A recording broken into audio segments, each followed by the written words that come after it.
Hi, everyone. Welcome to a special episode of House of Blue. This episode of House of Blue is sponsored by St. Louis Art Museum. Today, I'm talking to interior designer Caryn Boultinghouse, who was both a finalist and a winner this year at the Architect and Designer Awards competition. So we're going to be chatting with her all about her award-winning project. I think it was also Caryn's first time entering the competition. So I hope that this serves as motivation to all of you who maybe have considered submitting your own work in the past, but for whatever reason, you have decided not to. This is a great opportunity to rethink that because you just never know what's going to happen. I'm curious to talk to Caryn about her project as well as her best tips for designing outdoor living spaces. But first, here's what's been going on with me. Before Caryn joins us in the studio, I just want to say thanks to everybody who either entered the Architect and Designer Awards competition this year, and to those of you who joined us at Contemporary Art Museum. We had a sold-out crowd, and I just love to see how this community in particular loves to come together, loves to spend time catching up with one another and, frankly, celebrating each other's work and wins. So thanks to all of you for your support. I thought the venue was incredible. And of course, the art installations only added to the ambiance. So thank you to Contemporary Art Museum. The food looked phenomenal. Butler's Pantry knocked it out of the park again this year. New this year, though, was the Q&A and book signing with interior designer Brittany Bromley, who joined us from New York. She was an absolute delight to talk to and spend time with. And I look forward to be able to do more of these types of niche events within the big event in the future. So looking forward to what comes next. I was thrilled to honor Joy Christensen with our Visionary Award this year. She has done so much to preserve and strengthen historic residential and commercial architecture in St. Louis. And, people just fell in love with her that evening. They really appreciated her message in her heartfelt speech. She is a passionate, determined person, and we really appreciate all she's done for the aesthetic legacy in St. Louis. Thank you, Joy. If you haven't had a chance to read about her restoration of the Frank Arts House, you can check it out online at stlmag.com. Believe it or not, I'm already starting to think about next year's competition. So stick around for my tips on how to submit entries after my interview with Caryn. We'll be right back. Rev up your engines for an exhibition where style meets speed. Step into the dazzling world of 1920s and 1930s France with Slam's latest exhibition, Roaring: Art, Fashion, and the Automobile in France, 1918 to 1939. Experience 12 stunning vintage cars alongside 100-plus works of art, fashion, and design, demonstrating how the automobile shaped a bold new era. See how icons like Josephine Baker embrace the automobile as a symbol of speed, style, and freedom. Grab your ticket today by visiting slam.org/roaring. Now, let's get started. Hi, Caryn. Welcome to House of Blue. Hi, Veronica. I'm very happy to be here today. It's so nice to meet you. We have actually never met before in person. We have not. Yeah. We have not connected, although I recognized your face and I feel like I know you just based on all the personal things that you share in your blog. It's great. Oh, good. I love it. I love it. I love the fact that you decided to enter the Architect and Designer Awards competition for the first time last year. Yes. And not only were you a finalist, but also a winner in the same category, Best of Outdoor Living. Yes, we were very excited. We were very excited just to get the email that kind of gave us the little window that it was going to happen.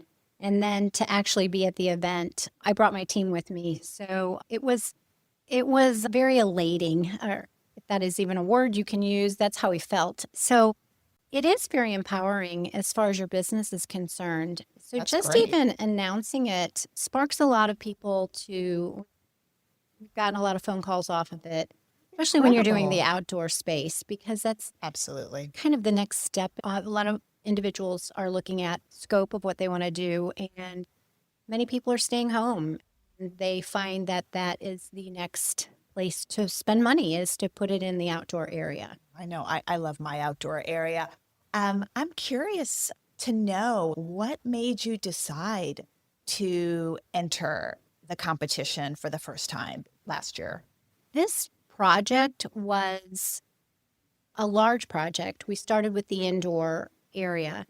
And as we were completing it, the homeowner said to me, "Can you find some outdoor furniture for us?" Well, the outdoor area had been done in the 70s, and it was very disconnected back during that time where the pool was in one area. They had a covered veranda, they had a portico, and they had this really great water feature. Everything was just, you didn't feel like there was any flow. And I said, I would love to furnish it. And I also would love to be a part of the landscaping and how we make it flow. And he's like, walk with me. It was an English Tudor home, which Yes. just has my heart. And I wanted it to still carry the garden factor with roses and hydrangeas and boxwoods. So he had a gardener and who kind of did it part-time, and we walked together and started to come up with a plan. And from the plan, we built a stone fireplace, and then the sweet little pool house that we did. And the pool house was just really darling. So darling. I mean, it looks like a miniature classic English Tudor home Yes. that you would see like in U City or Clayton. Where is the house, by the way? The home is located off of Clayton Road, Okay. close to 270, in a gated community. Okay. And in that community, there had been a lot of older homes that had probably been built in the 50s and 60s that have gone through tear downs. Unfortunately, there's still a few that remain original, but it's a very unique community and a very close community. You're seeing a lot of younger people moving in with children, and it's kind of like when I grew up. I mean, we all ran the neighborhood. Yeah. And felt safe. The interesting thing is once we started to develop all of the space and started to photograph it, the homeowner said to me, and they travel, and he said, I don't even want to go anywhere. I feel like I'm at a resort. Right. And it, of course, as a designer, it warms your heart because you're like, oh, I'm so happy you love this. The pool house, though, interestingly enough, when it was built, it was because she wanted a place for all the pool items to go. And I was like, whoa, whoa, whoa. We have to Right, make like, this. How are we going to really How are we going to do use this? Yes. And, if I brought an idea, he was like, game on. So we started to just, I wanted to make it like a Palm Beach feeling. And it does have that pink and green interior. And we did the palm wallpaper. Wallpaper. That's so beautiful. How does how do the homeowners use this space? I mean, is it like a she shed in a way? It really is. Okay. After it was done, she was like, I wish we had made this bigger. I just want to hang out here all the time. Kind of furniture. It's not a very large space. So we put a little kitchenette bar in there. And so there's a table and some chairs and a bench area and a bathroom. And that's really all that can fit in there. I wouldn't be surprised, though, if they expand it at Okay. some point. They entertain a lot. They have young children. Her friends are over there, and it's a great space when it's really hot for the girlfriends to go over because we put heating and air in there. Oh, nice. And the kids, when they need a little break, they're in there with their drinks and their games and all of that. So it really functions very well. I'm wondering if you could talk through any challenges that you faced in the building of that pool house, because it really is its own standalone structure. The client is very hands-on. He also has a house manager that has a lot of construction savviness. Okay. So together, they and another part of the construction team really started to just jump in. So it was developed from a kit. Oh, Yes, you which is just nice. They purchased a buy kit. it online or Mhm. something, or okay, Yep. And then we started adding the elements got on it. the exterior. So What were some of we those, for added example? copper That's what I guttering. thought I Yes. saw. We added The cupola. the cupola. Oh, We right. ordered that. So there were a lot of things that just because he wants things done quickly, and and I'm all like, let's take some time to think things through. What's the exterior? It had a little bit of a plaster stucco Okay, that's what I aspect to it, thought. and then the cedar planking to make it replicating of the Tudor look. Okay. Wow. And so the roof was The roof was like a shake shingle, a but not shake an shingle, actual not a shake. real. Okay, Yes. got it. Okay. I mean, it really does. I It mean, it looks it was so charming. good. Yes, So so charming. charming. A little dollhouse almost. Yeah. In front, we had a little porch patio. The homeowner one weekend called and said, "I'm gonna do a herringbone brick." Oh my And gosh. his 10-year-old daughter said, "I want to help with it." She overdid it on the grout or on the mortar, excuse me, but it made it feel more like it had been around for a long time. So it was fun to watch the kids get involved, and he was okay with that.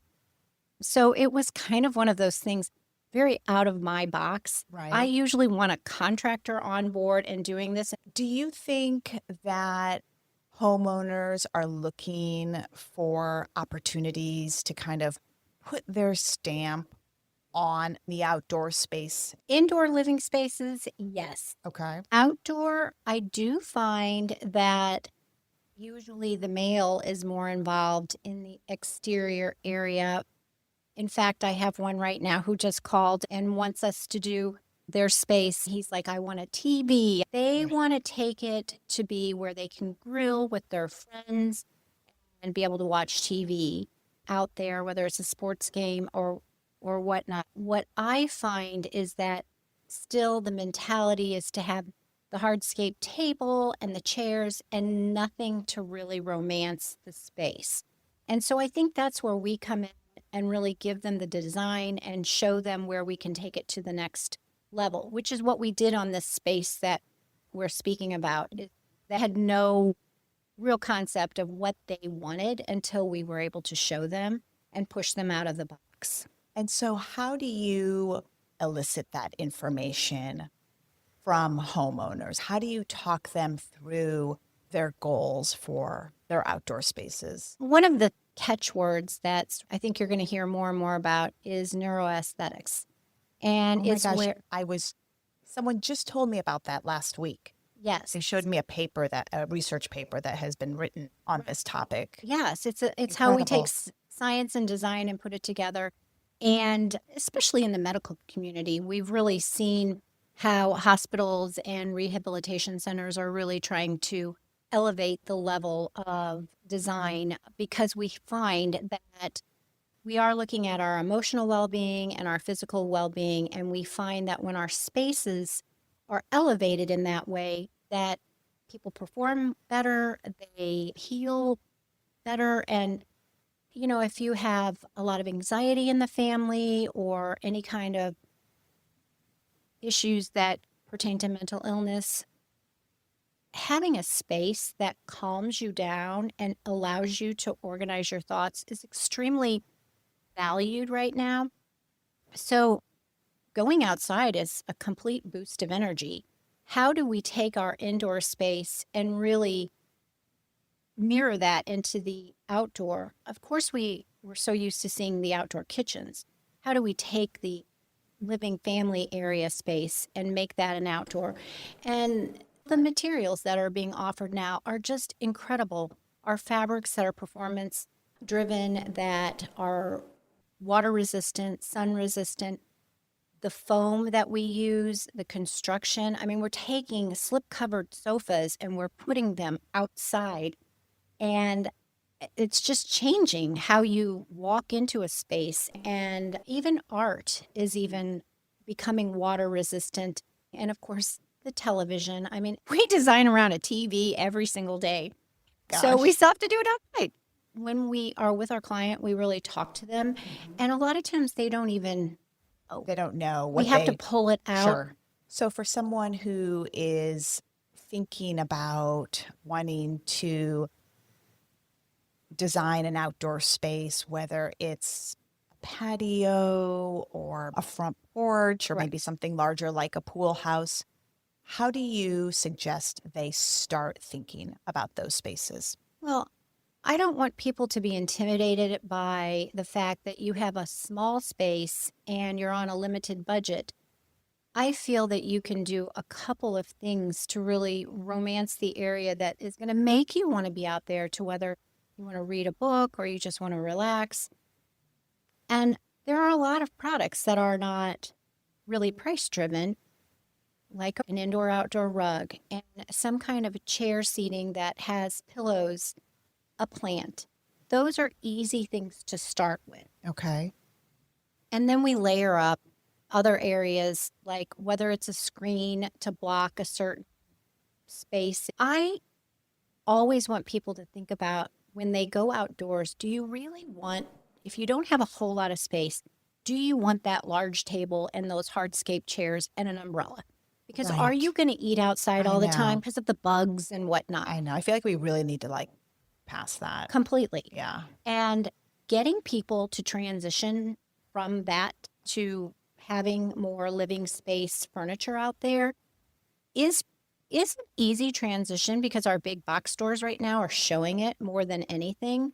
So that's where people have a tendency to shop at. Just your Right. average client, if you want to elevate, then you do need to go to whether you're choosing to hire a designer or you're going to go out and look at some of the indoor-outdoor furniture spaces that are available.